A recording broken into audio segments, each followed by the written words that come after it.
வரகஞ்சோறுன்னு காத்துவாங்க. சரி.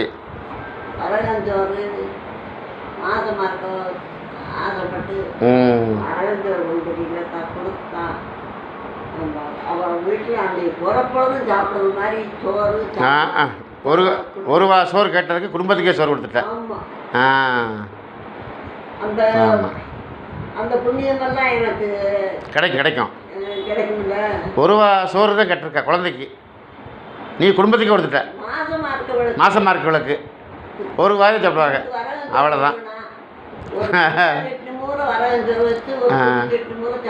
4 பேர் சாப்பிட்லாம் அந்த சட்னி நிறையா. குடும்பத்துக்கே சரியாக போச்சு. ஒரு வாய் சோறு கேட்டதுக்கு குடும்பத்துக்கே சோறு. இது சங்க இலக்கியத்திலே இப்படி இல்லை.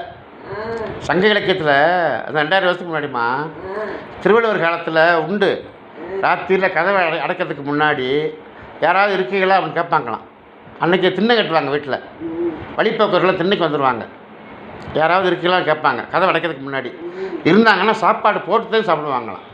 நீங்கள் ஐயாவும் அப்படி தான் இருந்தீங்க கரசக்காட்டில். அந்த ரோட்டு மேலே எல்லாம் போகும்.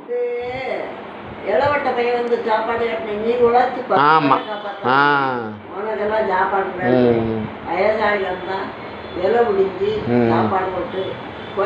ஆமாம், இடம் நிறையா சோறு போடுவீங்க, பார்த்துருக்கேனே. காய்கறி கூட்டு. ஆமாம், பீடி கொடுப்பாரு. பார்த்தேரா?